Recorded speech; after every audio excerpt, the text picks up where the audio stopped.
नवरात्र के 9 दिनों के बीच में यदि बहनों को मासिक धर्म आ जाए तो व्रत करना चाहिए कि नहीं। ऐसे में मन में आता है कि व्रत कर सकते हैं क्या। नवरात्रि के बीच में यदि मासिक धर्म आ जाए तो इन नियमों के साथ करें।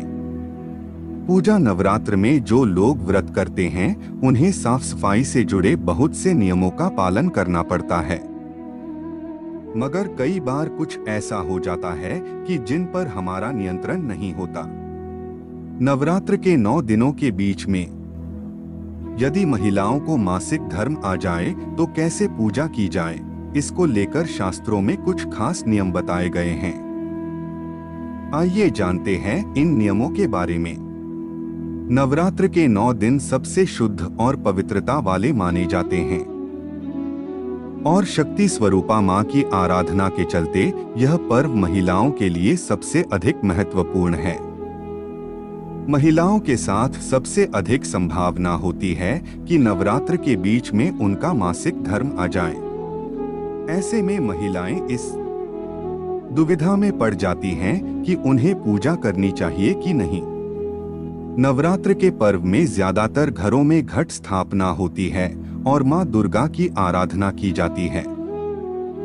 इस व्रत को ज्यादातर महिलाएं ही करती हैं।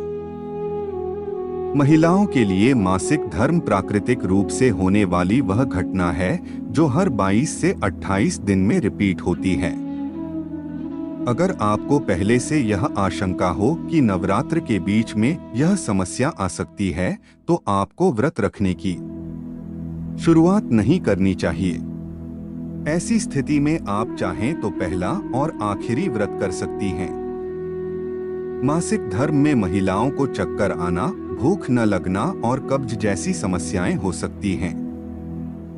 ऐसे में आपको व्रत नहीं रखने चाहिए। लेकिन जिन महिलाओं को ऐसी समस्याएं नहीं होती हैं, वे व्रत रख सकती हैं। इस दौरान आपको माता की प्रतिमा को स्पर्श नहीं करना चाहिए और न ही पूजा की कोई सामग्री छूनी चाहिए। आप सच्चे श्रद्धा भाव से व्रत कर सकती हैं और फलाहार भी कर सकती हैं। भगवान के लिए भक्तों के मन में सच्चा भाव होना जरूरी है और शारीरिक शुद्धि उसके बाद आती है। जिन महिलाओं को मासिक धर्म की समस्या आती है वे व्रत करने के साथ दुर्गा सप्तशती का पाठ भी मन ही मन कर सकती हैं। अगर आपको यह पाठ याद नहीं है तो आप अपने मोबाइल में इंटरनेट के माध्यम यह पाठ देखकर कर सकती हैं। किसी एकांत स्थान पर बैठकर आप चाहें तो यह पाठ कर सकती हैं। ध्यान रखें कि यह पाठ आपको स्नान के बाद स्वच्छ वस्त्र धारण करके ही करना चाहिए। अगर नवरात्र से पहले ही आपके मासिक धर्म की शुरुआत हो चुकी है तो आपको व्रत नहीं करने चाहिए। फिर भी यदि आप व्रत करने का संकल्प ले चुकी हैं तो पूजा स्वयं न करें। इसकी बजाय घर के किसी अन्य व्यक्ति से पूजा करवा सकती हैं। दुर्गा सप्तशती का पाठ करने और सुनने से आपको व्रत का पूर्ण फल प्राप्त होता है। जिन महिलाओं को नवरात्र के बीच में मासिक धर्म आ जाए उन्हें निराश होने की जरूरत नहीं है। इस दौरान उनके लिए जरूरी है कि वे मां दुर्गा का मानसिक जप और मानसिक रूप से ध्यान करें। ऐसा करने से आपको पूजा का पूरा फल मिलेगा और मां भगवती आपकी सभी मनोकामनाएं पूर्ण करेंगी। अगर आपने पहला व्रत कर लिया है और आपको आखिरी व्रत तक मासिक धर्म की शिकायत हो जाए तो भी आपको आखिरी व्रत करना चाहिए और कुछ नियमों का पालन जरूर करना चाहिए।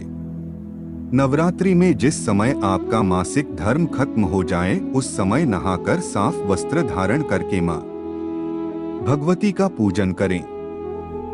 तो इस वीडियो में फिलहाल इतना ही। अगर इस जानकारी अच्छा लगा है तो लाइक शेयर जरूर